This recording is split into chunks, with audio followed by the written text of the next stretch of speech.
اللہ کریم نے قرآن مجید میں فرمایا ہے کہ لَقَدْ مَنَّ اللَّهُ عَلَى الْمُؤْمِنِينَ إِذْ بَعَثَ فِيهِمْ رَسُولًا، فرمایا تحقیق اللہ نے مومنوں پر احسان فرمایا ہے کہ انہیں اپنا رسول عطا فرمایا۔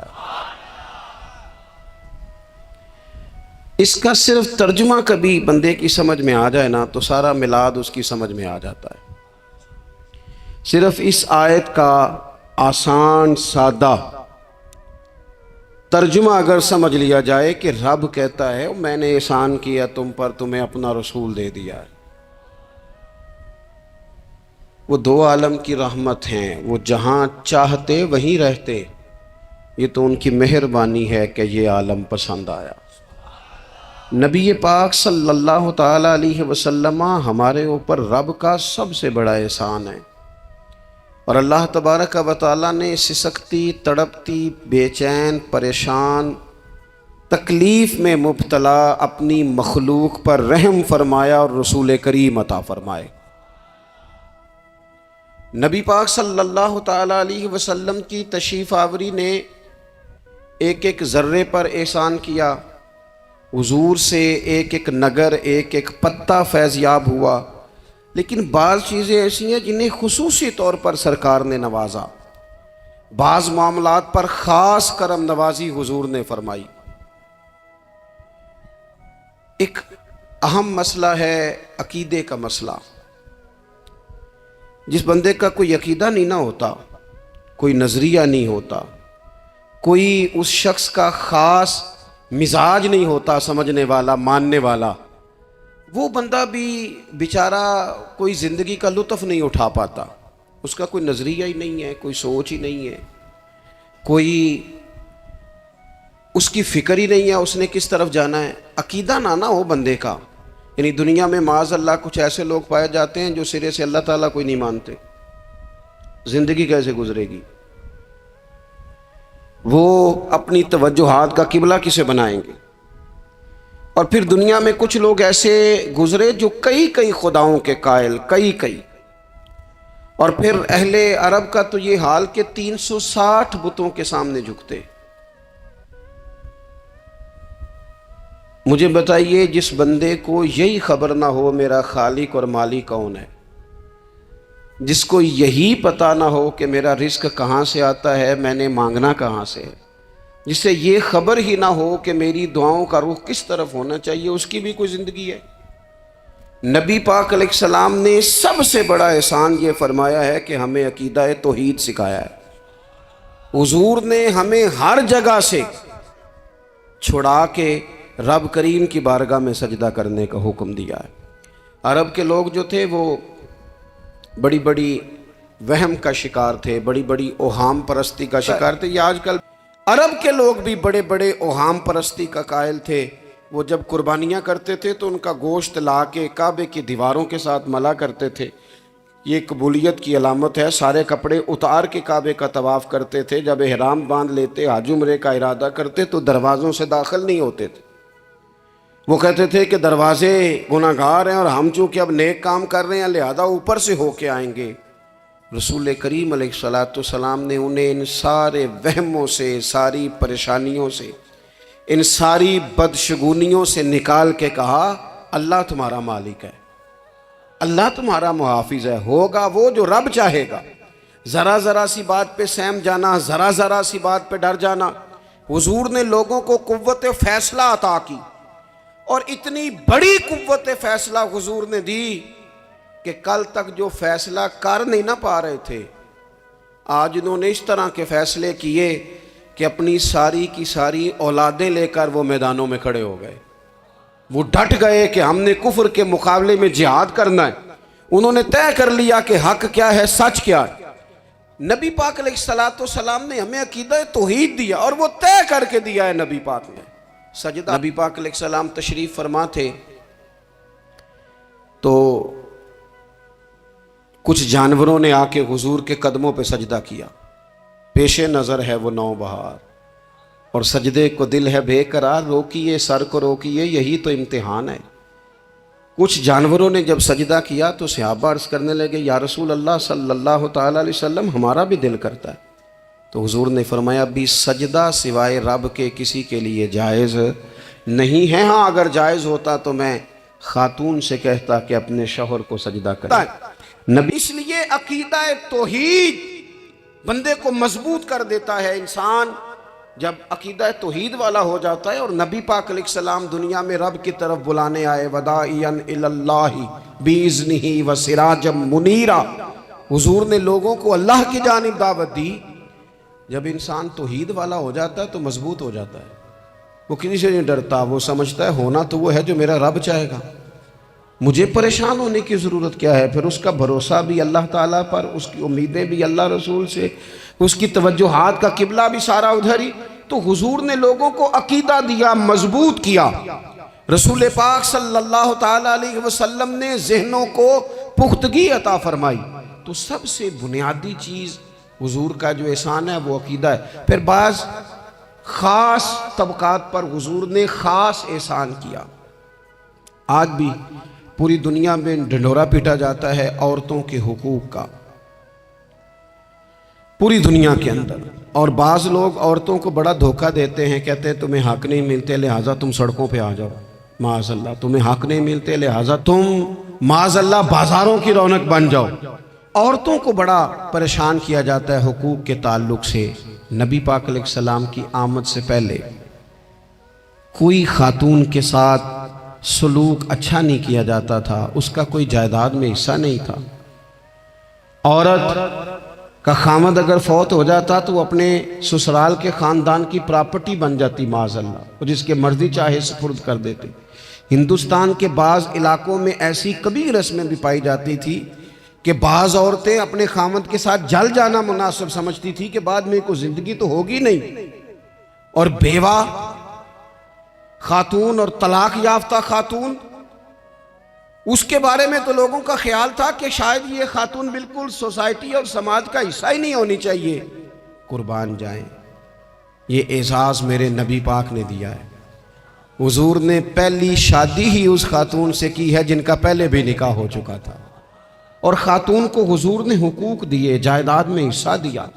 کہا جو بیٹیوں کی بہنوں کی پرورش کر کے آئے گا اور اچھی پرورش کر کے انہیں روانہ کر دے گا، جس طرح میری 2 انگلیاں جڑی ہوئی ہیں میرے ساتھ جڑ کے جنت میں جائے گا۔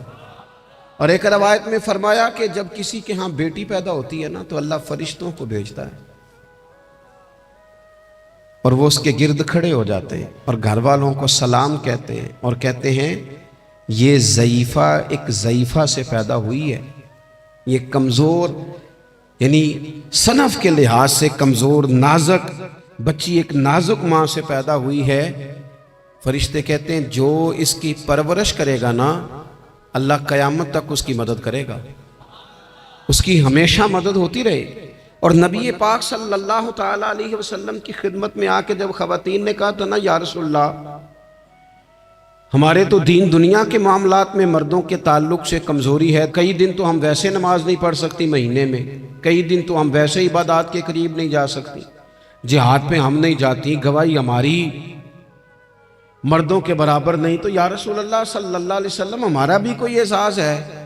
تو حضور نے فرمایا جب کوئی خاتون حاملہ ہوتی ہے نا تو اللہ اسے اتنا ہی ثواب دیتا ہے جتنا جہاد کرنے والے کو ثواب دیتا ہے، اور جب بچہ پیدا ہوتا ہے تو اللہ تعالیٰ اسے شہادت کا درجہ عطا کرتا ہے، اور جب وہ بچوں کو دودھ پلاتی ہے تو رب اسے غلام آزاد کرنے کا ثواب عطا کرتا ہے۔ ایک دفعہ نا نبی پاک صلی اللہ تعالیٰ علیہ وسلم کی خدمت عالی مرتبت میں حضرت عائشہ صدیقہ رضی اللہ تعالیٰ عنہ نے ایک واقعہ عرض کیا، عرض کی حضور آج میرے ساتھ عجیب معاملہ ہوا، میں گھر میں اکیلی تھی تو ایک خاتون 2 بیٹیوں سمیت آئی، اس نے کہا کہ میں بھی بھوکی ہوں، میری بیٹیاں بھی پریشان ہیں، کھانا نہیں کھایا۔ سیدہ پاک کہتی ہیں یا رسول اللہ میرے پاس بھی 3 کھجوریں تھیں گھر میں پڑی، یہ 2 جہاں کے شاہ ہیں پر پاس کچھ رکھتے نہیں، اور 2 جہاں کی نعمتیں ہیں ان کے خالی ہاتھ میں۔ فرماتی ہیں وہ 3 کھجوریں میں نے ان 3 ماں بیٹیوں کو دے دی، ماں نے پہلے ایک کھجور دونوں بیٹیوں کو دی، پھر بچیاں وہ کھجور کھا کے ماں کی طرف دیکھنے لگی تو جو کھجور ماں کے پاس تھی اماں نے اس کے بھی 2 حصے کر کے بیٹیوں میں بانٹ دیے۔ حضرت عائشہ عرض کرنے لگی یا رسول اللہ میں نے یہ بڑا نرالا رنگ دیکھا ہے، ماں کا اپنے بچوں سے پیار کا انداز۔ تو حضور نے کیا فرمایا؟ نبی پاک علیہ الصلوۃ والسلام فرمانے لگے سن پھر، اللہ تعالیٰ نے اس عورت پر جنت کو واجب کر دیا ہے، فرمایا اللہ نے اسے جہنم سے دور کر دیا جو بیٹیوں کے معاملے میں آزمایا گیا، اور جس نے پھر ان کے ساتھ اچھا سلوک کیا۔ اپنا حضور کا عمل یہ تھا کہ حضور کی بڑی صاحبزادی سیدہ زینب رضی اللہ تعالیٰ عنہ، یہ حضور کی سب سے بڑی صاحبزادی ہیں، یہ بخاری میں آپ کو ملے گا کہ ان کی بیٹی جناب امامہ بنت زینب چھوٹی سی عمر تھی، تو جب حضور نماز کے لیے آتے تھے تو نواسی کو اٹھا کے ساتھ لے آتے تھے، اور وہ حضور نماز پڑھتے تھے تو وہ نبی پاک کے کندھوں پہ کھیلتی تھی۔ حضور نے عملاً بیٹیوں سے پیار کرنا سکھایا، بیٹیوں سے محبت کریں، بیٹیوں سے پیار کریں۔ بیٹیاں بڑی خیرخواہ ہوتی ہیں، بیٹیاں ماں باپ کی بڑی وفادار ہوتی ہیں، بیٹیاں بڑا خاص تعلق رکھتی ہیں۔ جوانوں آپ سے بھی کہوں گا بہنوں کی طرف توجہ رکھیں، جو کسی کی بہن آپ کے گھر ہے اس کا بھی خاص احساس کریں، وہ بھی کسی کی بہن ہے، لیکن اپنی بہن کے ساتھ بھی خاص نسبت کا تعلق قائم رکھیں، رشتوں میں اعتدال ہونا چاہیے۔ اس صنف کو نبی پاک علیہ السلام نے خاص کر کے نوازا ہے، اور ہمارا بھی ان کے ساتھ خاص رشتہ ہونا چاہیے۔ میرے نبی پاک صلی اللہ تعالیٰ علیہ وسلم کا انداز کچھ اس طرح کا ہے کہ امام بہقی نے لکھا ہے، حضرت بشیر بن عقبہ رضی اللہ تعالیٰ عنہ کہتے ہیں میرے والد انتقال کر گئے تھے، اور میں ایک جگہ پہ بیٹھ کر رو رہا تھا کہ نبی پاک صلی اللہ تعالیٰ علیہ وسلم میرے قریب سے گزرے، کیوں روتے ہو؟ یا رسول اللہ میرے والد کا انتقال ہو گیا، میری والدہ رخصت ہو گئی۔ تو یہ ہمیں حضور نے سبق دیا ہے، یہ یتیموں غریبوں کا خیال رکھنے کا یہ بھی ایک نقطہ، یہ بھی انداز ہے۔ کائنات کا بڑے سے بڑا درد دل رکھنے والا بندہ یہاں تک نہیں جا سکتا جو میرے رسول کریم نے بیان فرمایا۔ کہتے ہیں نبی پاک علیہ السلام فرمانے لگے بشیر بن عقبہ کیا تو اس بات پر راضی نہیں کہ میں تیرا باپ ہوں اور عائشہ تیری ماں ہو؟ آنا تجھے ہم شامل کر لیں اپنے گھرانے میں، آ جانا، مکمل تیرے معاملات کا خیال کیا جائے تو آ جا۔ اتنا بڑا درجہ نبی پاک نے تو حضرت سلمان فارسی کے بارے میں بھی فرمایا کہ میں نے انہیں اپنی اہل بیت میں شامل کر لیا۔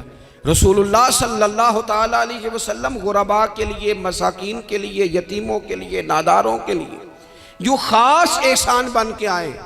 حضرت سیدنا عبداللہ بن ابی اوفا رضی اللہ تعالیٰ عنہ روایت کرتے ہیں ایک یتیم بچہ آیا تھا، اس نے عرض کی حضور میری ماں بھی بھوکی ہے اور میری ایک ہمشیرہ ہے وہ بھی بھوکی ہے، اے روٹی دا دکھ نہ پوچھو، روٹی تے بندہ کھا جاندی دے۔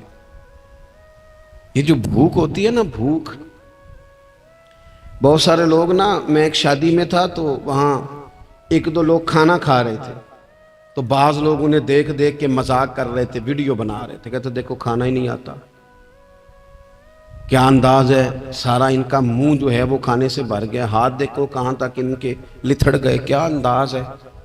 تو میں نے کہا تم ان کے کپڑے بھی تو دیکھو نا، انداز، بیٹھنا اٹھنا، کپڑے پہننا، یہ غریبی کا پتہ دیتے ہیں۔ بھوک جب تیز لگی ہو پھر کھانے کے آداب لوگوں کو یاد نہیں رہتے۔ غربت نے میرے بچوں کو تہذیب سکھا دی، اب وہ سہمے ہوئے رہتے ہیں، شرارت نہیں کرتے۔ وہ عزیز ہوتا یہ ہے کہ جب انسان کو بھوک شدید لگی ہو نا، پھر اسے ڈاکٹر کی ہدایات نہیں یاد رہتی، پھر تو پیٹ کی آگ بجھانے کو لوگ دوڑتے ہیں۔ تو کہتے اس بچے نے آ کے عرض کی یا رسول اللہ صلی اللہ تعالی علیہ وسلم ماں بھی بھوکی ہے، بہن بھی بھوکی ہے۔ حضور نے نا اسے 21 کھجوریں عطا فرمائیں، فرمایا 7 تیری، 7 تیری بہن کی، 7 تیری والدہ کی۔ اور یہ حضور نے 21 کھجوریں دی ہیں، یہ نبی پاک نے 21 دی ہیں، ہاں یہ حضور نے 21 دی، اور حضور تو اشارہ بھی کر دینا تو پھر روٹی ساری زندگی ختم نہیں ہوتی۔ وہ حضرت ابو ہریرہ کو بھی ملی تھی، فرماتے ہیں میں کئی سال کھاتا رہا، 1 کلو کھجوریں تھی پر ختم ہی نہیں ہوئی۔ 21 کھجوریں حضور نے دیں. حضرت معاذ ابن جبل رضی اللہ تعالیٰ عنہ اٹھے اور دوڑ کے جا کے نا اس یتیم کے سر پہ ہاتھ پھیرا اور کہنے لگے پتر اللہ تجھے اپنے والد کا جانشین بنائے. تو حضور فرمانے لگے معاذ یہ تم نے کیا کیا؟ عرض کی حضور اس بچے کی بات سن کے میرا دل بھر آیا ہے، محبت نے انگڑائی لی ہے تو میں نے یتیم کے سر پہ ہاتھ پھیرا ہے. یہ دیکھو حضور کا رشتہ. نبی کریم فرمانے لگے سن پھر جس نے کسی یتیم کے سر پر محبت سے ہاتھ ہی پھیر دیا نا تو اللہ ہر بال کے بدلے اسے ایک نیکی بھی عطا کرے گا، ایک گناہ بھی معاف کرے گا اور ایک درجہ بھی بلند فرمائے گا. چلو ہاتھ ہی پھیر دیا، تو نے کچھ تو کیا یتیم کے ساتھ، تیرا کوئی تو اس سے رشتہ ہوا. اور تیسرا طبقہ ہے غلاموں کا، مسکینوں کا، غریبوں کا.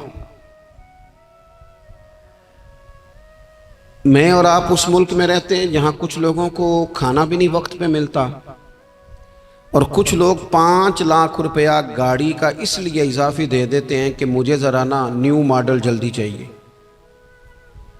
یعنی ایک طرف ملک کی حالت یہ ہے کہ بعض لوگوں کے پاس پیسے نہیں ہیں کہ بچوں کی فیس بھر سکیں، لیکن دوسری طرف حال یہ ہے کہ نئے ماڈل کا موبائل اگر مارکیٹ میں آتا ہے تو وہ ختم ہو جاتا ہے، ملتا ہی نہیں، وہ شارٹ ہو جاتا ہے. کچھ لوگوں نے اس طرح کیا ہے کہ انہوں نے یہ سمجھا ہے کہ دولت شاید موج کرنے کے لیے ہمیں دی گئی ہے، ہم طرح طرح کے کھانے کھائیں، طرح طرح سے چیزیں اوڑیں، طرح طرح کے معاملات کریں. انہوں نے یہ طے کر لیا ہے. اس کا نقصان کیا ہوا ہے؟ اس کا نقصان یہ ہوا ہے کہ کچھ لوگ غربت کی سطح سے نیچے آ گئے ہیں بیچارے.